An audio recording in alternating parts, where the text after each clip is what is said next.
Cuando leo la historia del paso de Josué por el río Jordán, no puedo dejar de imaginarme estas escenas.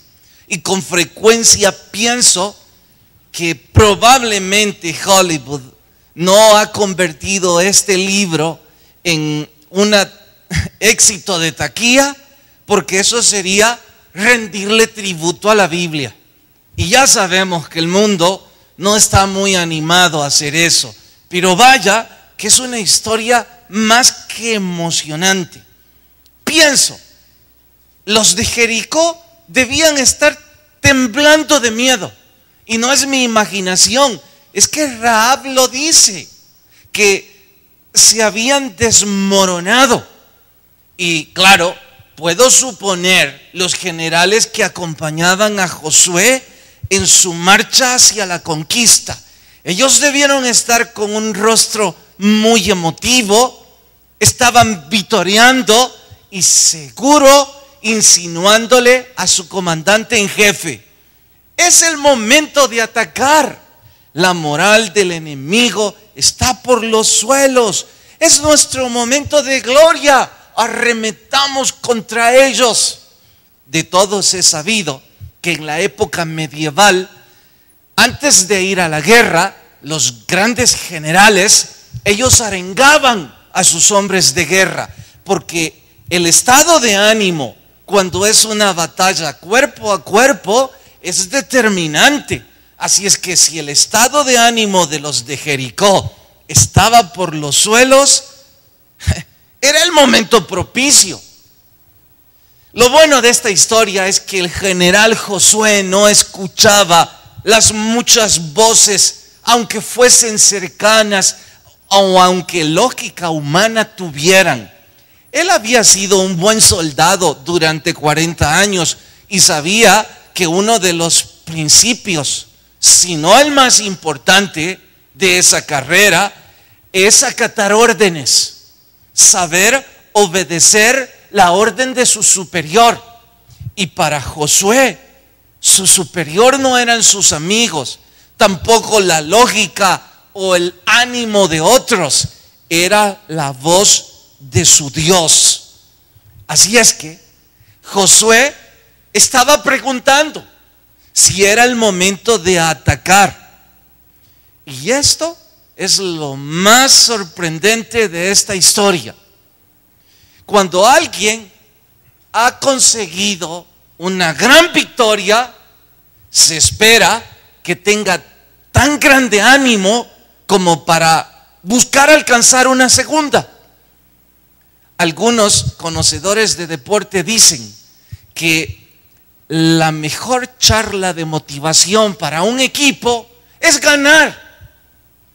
Que si un equipo tiene una buena racha, su estado de ánimo es muy bueno, que no necesitan un psicólogo que llegue a tratar de animarles. Así es que estos estaban muy animados.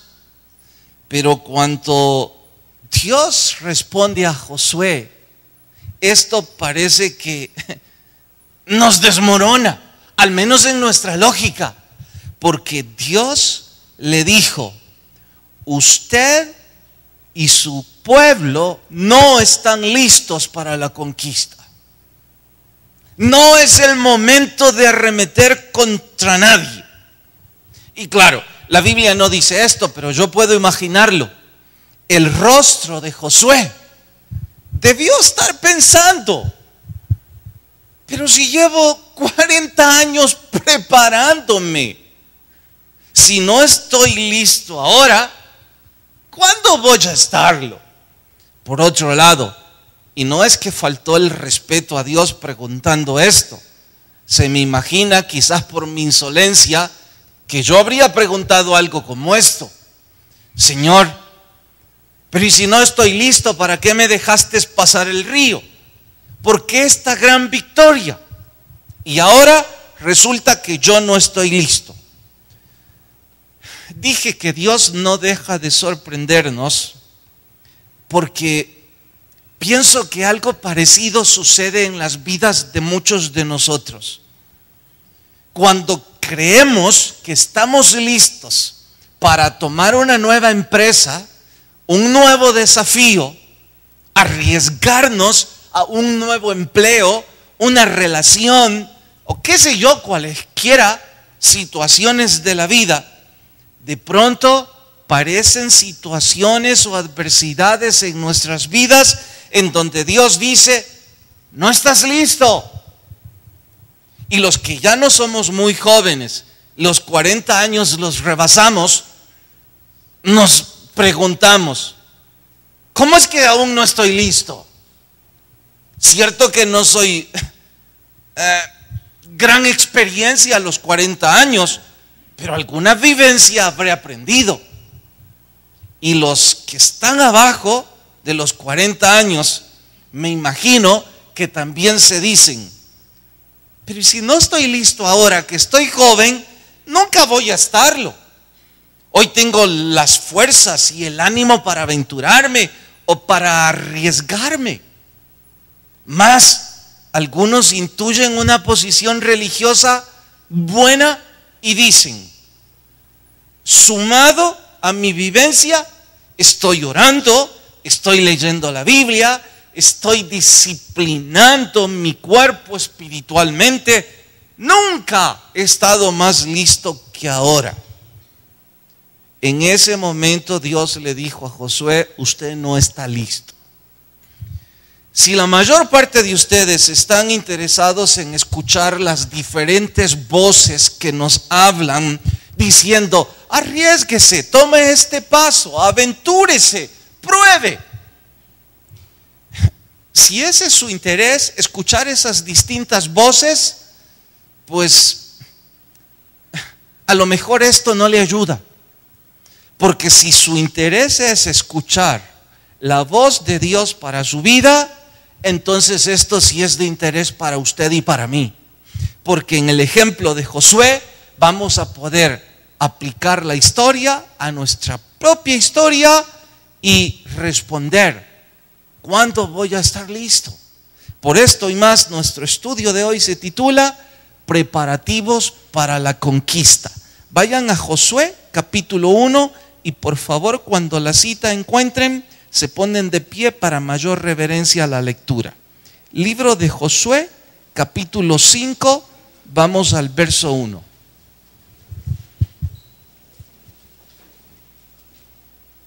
¿Listas sus Biblias? Leemos así, verso 1. Cuando todos los reyes de los amorreos que estaban al otro lado del Jordán, al occidente, y los demás reyes, oyeron cómo Jehová había secado las aguas del Jordán delante de los hijos de Israel, desfalleció su corazón y no hubo más aliento. Vamos al verso 2. Iré saltando frases o versos por cuestión tiempo, pero en casa ustedes verso por verso. En aquel tiempo Jehová dijo a Josué, hazte cuchillos afilados y vuelve a circuncidar la segunda vez a los hijos de Israel. Y Josué se hizo cuchillos afilados y los circuncidó. Vayan hasta el verso 5. Todos los del pueblo que habían salido de Egipto estaban circuncidados, mas todos los que habían nacido en el desierto por el camino no estaban circuncidados, porque los hijos de Israel anduvieron por el desierto 40 años. Vayan hasta el verso 8. Y cuando acabaron de circuncidar a toda la gente, se quedaron en el mismo lugar hasta que sanaron.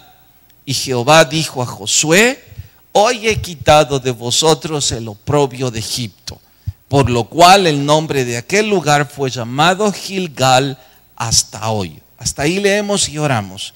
Señor, gracias por poner en nuestros corazones la necesidad de buscarte.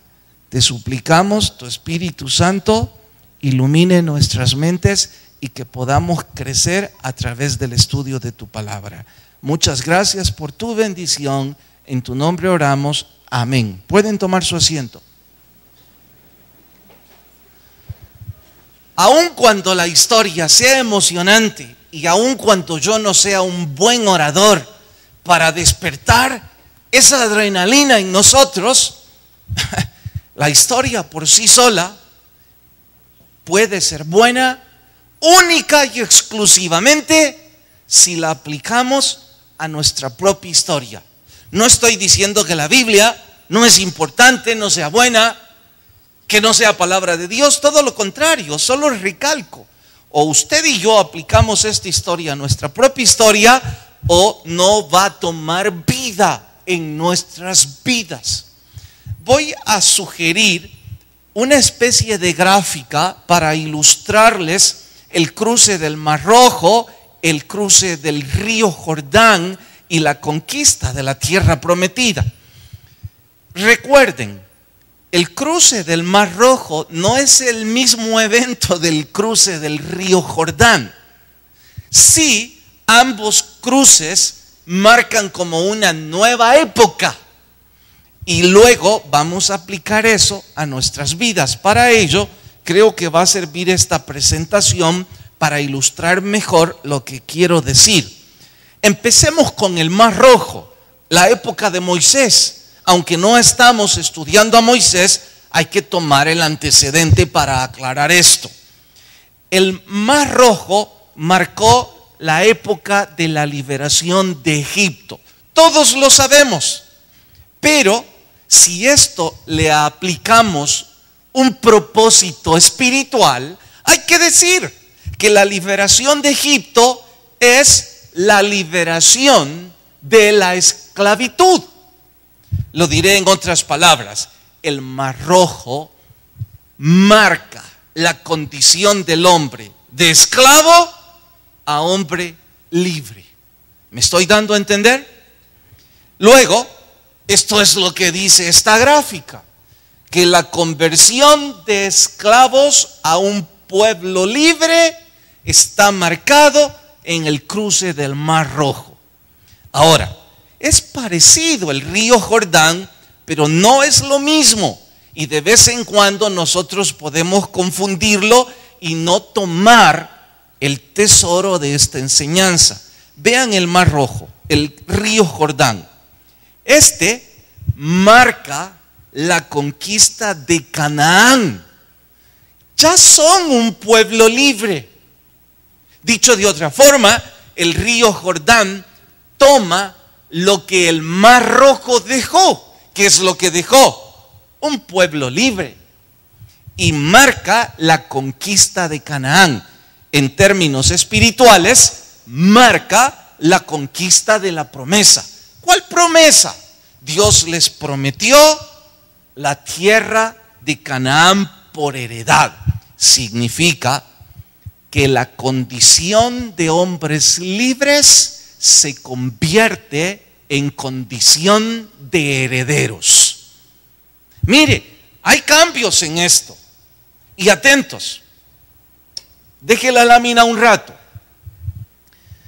El cruce del Mar Rojo es la conversión de esclavos a hombres libres. Y el río Jordán es la conversión de hombres libres a herederos. Y si soy más gráfico, lo hago de esta manera. Mar Rojo, condición de esclavos a hombres libres. Río Jordán, condición de hombres libres a herederos.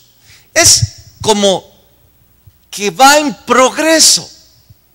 ¿Me he dado a entender hasta aquí? ¿Está muy claro esto? Si está muy claro, ustedes pueden explicarlo sin necesidad de la gráfica.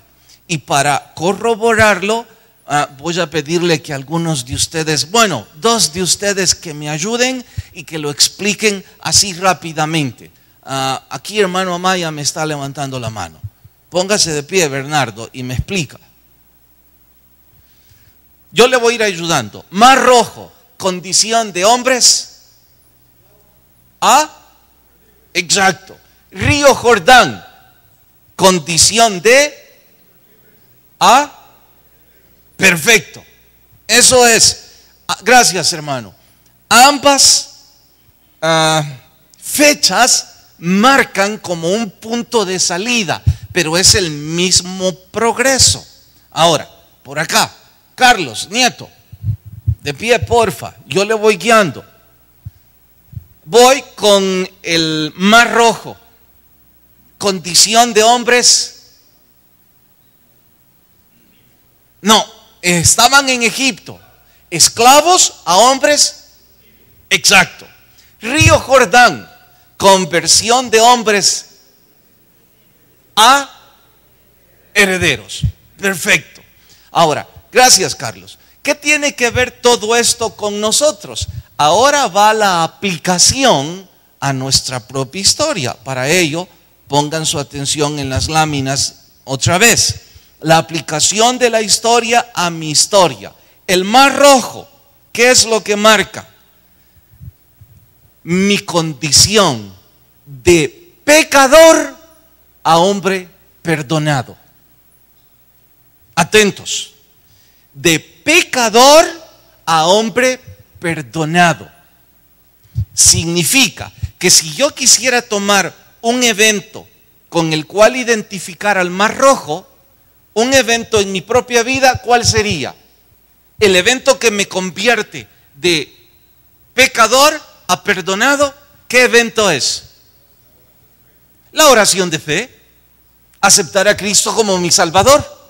Entonces, eso fue mi cruce por el Mar Rojo. ¿Me estoy dando a entender? Ahora, ¿qué sucede con el río Jordán? Ya soy un hombre perdonado. Ahora es la conversión de hombre perdonado a heredero de las promesas que la Biblia da a la iglesia de Cristo. ¿Me di a entender con todo esto? ¿Todos amén o no amén? A ver si es cierto. Vamos, Miguel, ¿dónde está? Aquí está. De pie, porfa. Ahora vamos a aplicar la historia a nuestra propia historia. Entonces, el Mar Rojo marca su vida, condición de pecador a salvo. Bien dicho. Puede usar perdonado, pero es igual. Y el cruce del río Jordán es el progreso transformado de salvo al progreso que Cristo promete a los fieles. Lo dijo en otras palabras y una gran, pero lo dijo bien. Exacto, él tiene la idea correcta. Gracias, Miguel. Roberto, de pie, ayúdeme. El Mar Rojo en su vida, de pecador a salvo. El río Jordán en su vida, de salvo a heredero. Se acabó. Perfecto. Podemos dejar las láminas. Atentos a esto. Lo triste, pero a la vez emocionante de esta ilustración, es que hay una cantidad de cristianos en esta y en todas las iglesias que no han cruzado el río Jordán. Sí han cruzado el Mar Rojo, pero no el río Jordán. ¿De qué está hablando, predicador? Hablo de que ya no son esclavos, ya son hombres libres, han sido perdonados por la sangre de Cristo, pero no son herederos de las promesas. ¿Por qué? Porque han decidido quedarse al otro lado del río, con esas 2 tribus y media. ¿Se acuerdan que se quedaron 2 tribus y media? ¿Se acuerdan por qué se quisieron quedar? Por dinero. Otros no pasaron el río Jordán por su desobediencia. Eran hombres libres, pero nunca fueron herederos de las promesas. Estoy diciendo en forma retórica que lamentablemente habemos cristianos que no heredamos las promesas de Dios por nuestra indolencia. ¿De qué promesas habla, predicador? Mire, hablo entre otras. Algunos viven amargados. Tienen raíces de amargura tan profundas que vienen a la iglesia, son salvos, están estudiando la Biblia, Pero en cuanto viene a su mente su ex esposo o su ex esposa, su alma se amarga. La detesta, lo detesta por el daño que le hizo. Y yo no estoy diciendo que no le lastimaron. Estoy diciendo que eso provocó raíces de amargura y que esa persona que hizo daño, hoy por hoy probablemente está felizmente disfrutando. Mientras usted, que es el perdonado, vive amargado. Pongo como ejemplo hijos que han sufrido el abandono de alguno de sus padres. ¿Cómo no van a tener razón de tener resentimiento? Si su padre o su madre ha tenido tiempo o dinero para cualesquiera otras actividades o para cualesquiera otros hijos, pero no ha tenido tiempo ni dinero para usted, ¿cómo no va usted a tener resentimiento ante esa adversidad? Claro, pero ¿usted va a seguir amargándose en esa raíz? ¿O va a conquistar la tierra prometida y va a tener una actitud diferente ante la vida? De hecho, es triste que algunos cantan la alabanza, el gozo del Señor, pero con una cara tan dura. Seguiré poniendo ejemplos. Algunos no quieren conquistar su temperamento. Yo entiendo que hayan circunstancias, no es que lo apruebe, solo digo que lo entiendo. Y si suena a mi propia justificación, en buena hora. No es justificable, solo lo explico. Entiendo que hayan circunstancias pero tan fuera de control, que de pronto nos hicieron resbalar, un pequeño desliz. Pero no se entiende que algunos vivimos tirando puertas, diciendo groserías, gritando a nuestro antojo. Perdonados, pero unos malcriados. Perdonados, pero gruñones. Perdonados, pero repugnantes. Perdonados, pero casi insoportables. ¿Por qué? Porque no quieren cruzar el río Jordán. Otros, y como último ejemplo, por cuestión de tiempo, cada quien puede aplicarlo a su propia vida. ¿Cómo puede ser que a esta altura tengamos 5 o 10 años en el Evangelio y sigamos usando palabras sucias? Le diré desde mi punto de vista, de apreciación. Para mí eso es el colmo de los gustos, que se convierte en un disgusto. Porque entendería que los que recién conocen al Señor estén bregando con el asunto de dejar un vocabulario sucio. Pero vamos, usted tiene 5 años. 10 años es el colmo. No puede ser. Sigue como un hombre perdonado, pero sin conquistar tantas promesas. Y por supuesto que dentro de esas promesas agregue felicidad marital, agregue tranquilidad financiera. No hablo que ya no vamos a tener deudas, hablo que no vamos a tener la angustia o la administración fraudulenta que algunos tenemos con lo poco o lo mucho que recibimos, etcétera, etcétera, etcétera. No conquistamos la tierra prometida porque no estamos preparados. Igual que Josué. La diferencia con Josué y con nosotros es que Josué, cuando Dios le dijo, usted tiene que hacer algunos preparativos antes de la primera batalla, obedeció de inmediato. ¿Cuál fue la primera de esas órdenes que recibió de Dios?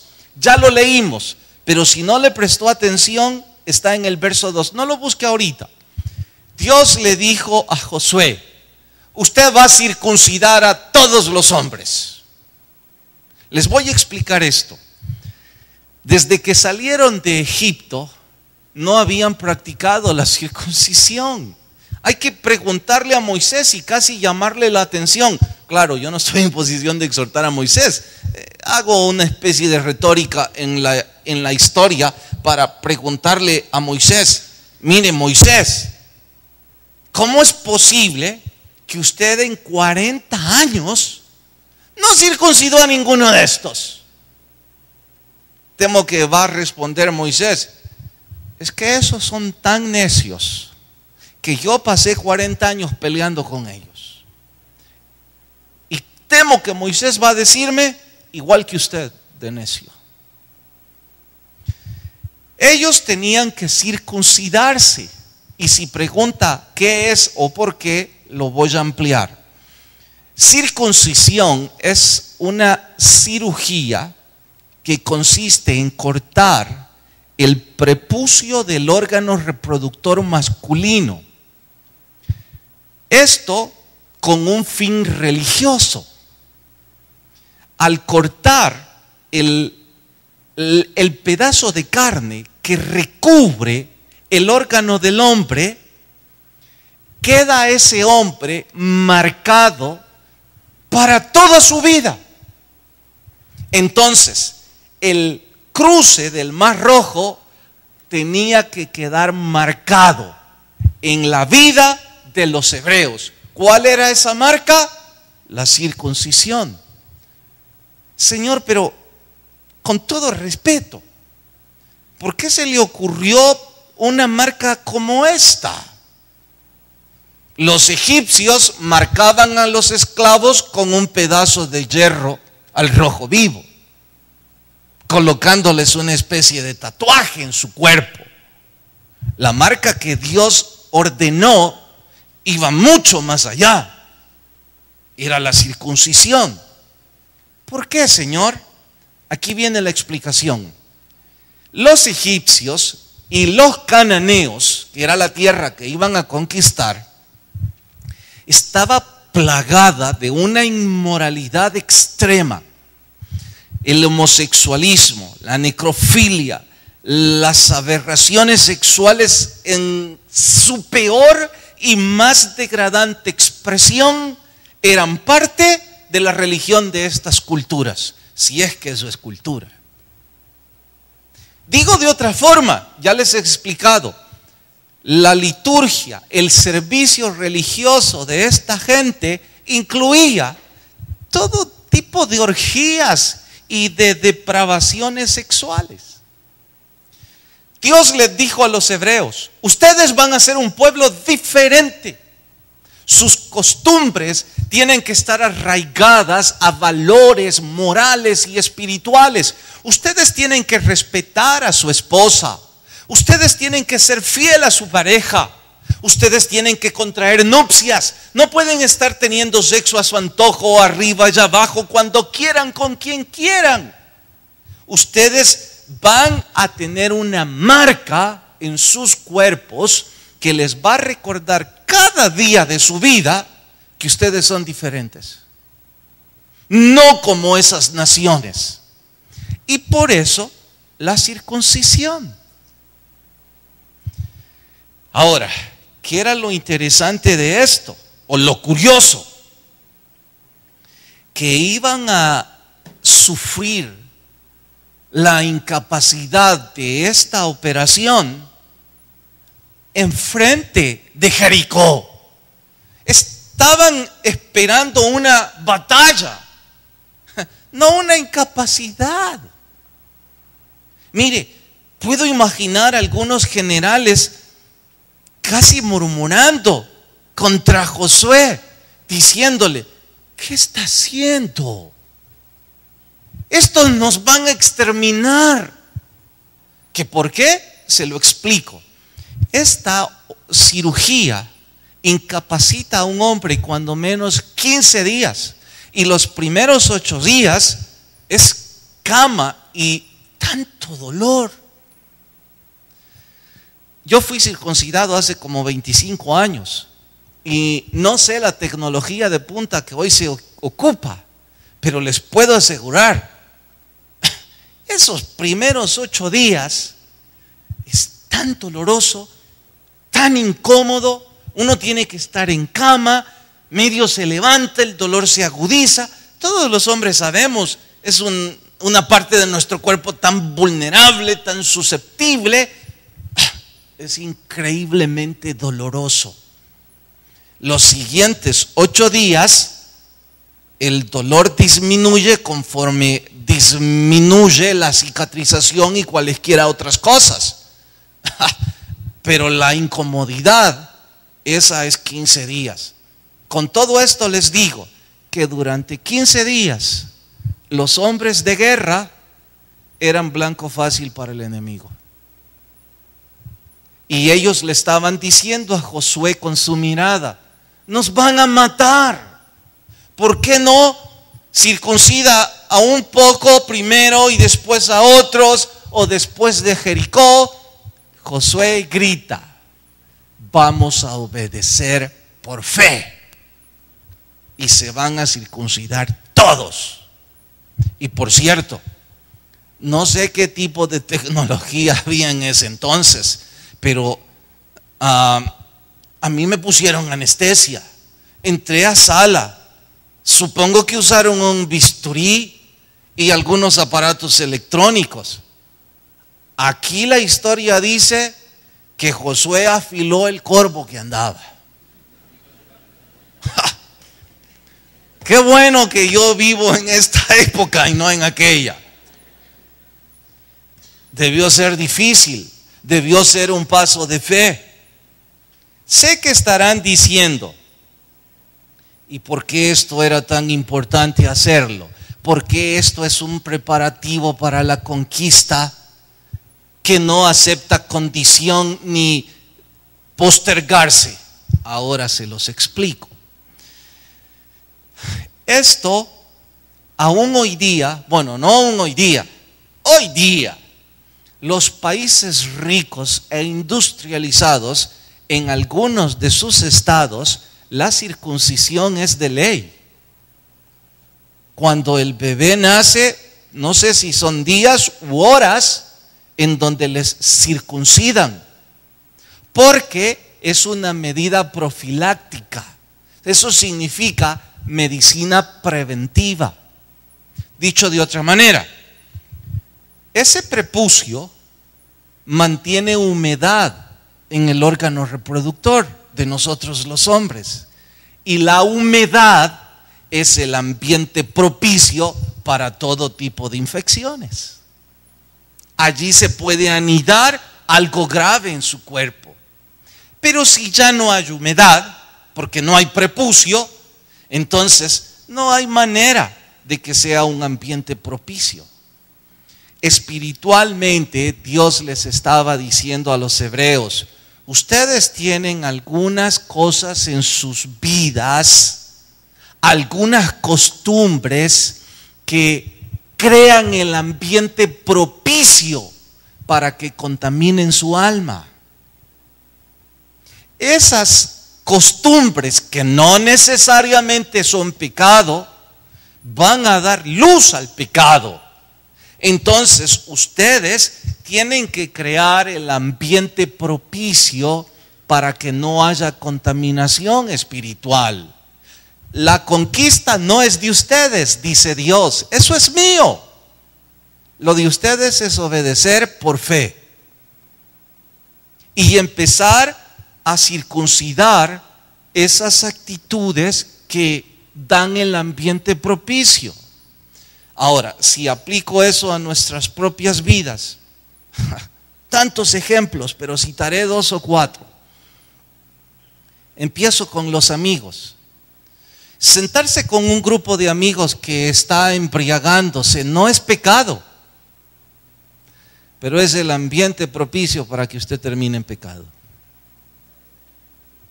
Y Dios nos está diciendo: tenés que cambiar esa actitud. Tener una relación romántica con un hombre o una mujer que no ama a Dios no es pecado, pero te va a arruinar la vida, porque te va a contaminar. ¿Por qué, predicador? Mire, es tan simple. Hombres o mujeres que han sido circuncidados espiritualmente, luchamos por cambiar nuestras actitudes, porque amamos a Dios. Queremos venir a la iglesia porque nos apasiona la Biblia. Queremos crecer porque Dios ahora está poniendo eso en nuestras vidas. Los que no aman a Dios, no. Y mientras esté en el período de conquistarte o de poseerte, cederá. Habrán algunas concesiones como: vaya a la iglesia, está bien, yo respeto todo, a mí no me molesta. Es más, de vez en cuando voy a ir con usted. Pueden estar seguros, no porque yo lo augure, porque la Biblia lo demuestra. Hombre o mujer solteros que entregan su corazón a una persona que no ama a Dios, les va a arruinar la vida. Entonces dice: circuncide esa parte de su vida. ¿Qué? ¿Tengo que terminar con ella? ¿Tengo que terminar con él? Esa es su decisión, obedezca por fe. Y si alguien está pensando: mejor voy a circuncidarla a ella o a él, bueno, si de pronto él o ella van a amar al Señor, es otra historia. Pero ya llevan años o meses. ¿Sucedió? Seguiré poniendo ejemplos.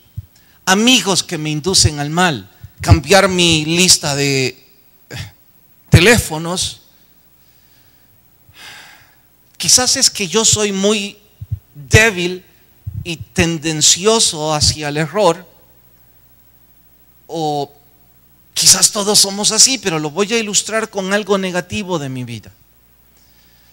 Tiempo atrás, bueno, mi deporte favorito, mi adicción durante toda mi juventud y adultez media fue el básquetbol.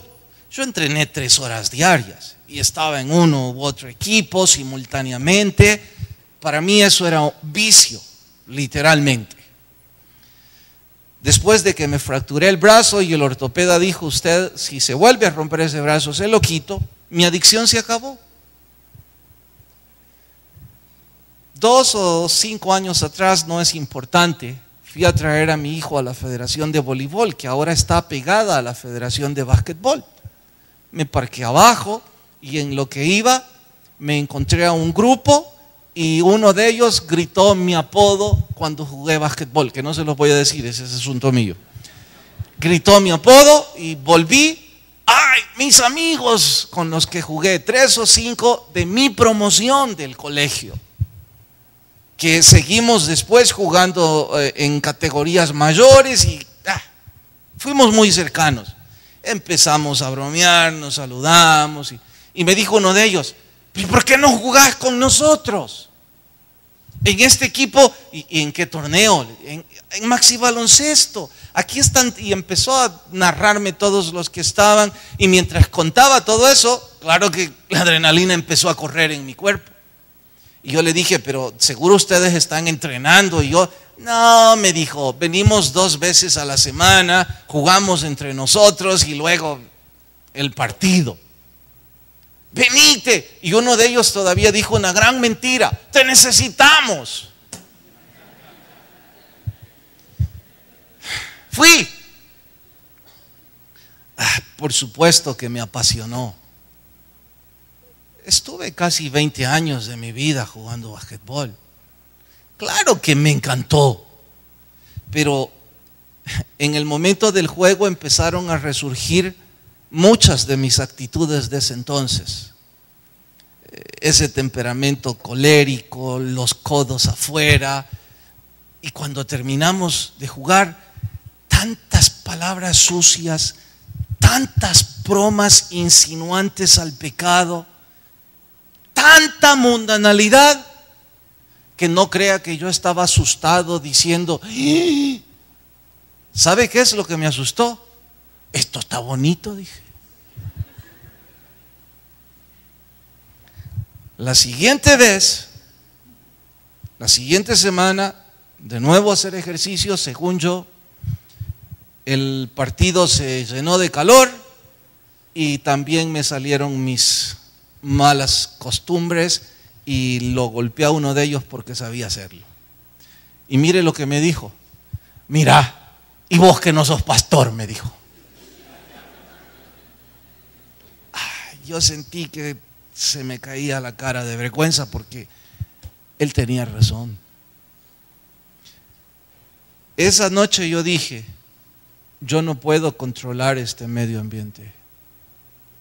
Ellos me van a controlar a mí. Y a mi edad y con lo que me ha costado dejar las palabras sucias, con lo que me ha costado luchar con mi temperamento, no. Ni siquiera puedo hacer evangelismo con estos porque una noche llevaban una mujer, la otra noche llevaban la otra. ¿Ya cuál voy a evangelizar, pues?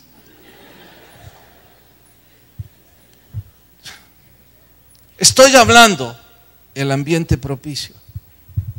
Cada quien debe aplicarlo a su propio estilo de vida. Ahora, si alguien va a preguntarme en este momento, predicador, ¿y esa circuncisión también está en el Nuevo Testamento? No, en lo absoluto. En el Nuevo Testamento la Biblia enseña que la circuncisión ha sido sustituida por el bautismo en agua. ¿Por qué, pastor? Simple. El bautismo en agua también es la marca, no del cruce del Mar Rojo, sino del río Jordán. ¿Por qué? Por el significado del bautismo. Los que ya fueron bautizados saben de esto y los que no les animo. Cuando el pastor les sumerge en agua, le dice, muerto con Cristo. Y cuando viene hacia afuera le dice, resucitado a una nueva vida. El bautismo es una marca espiritual en su vida, que usted ha cruzado el río Jordán y que su vida pasada ha quedado sepultada. Final. Entre los detalles hermosos de esta historia, para los que están leyendo verso a verso, habrán encontrado que al pasar el río Jordán, Josué hizo algo muy importante. ¿Alguien recuerda de su lectura personal qué es lo que Josué hizo? Levante la mano si alguien lo recuerda.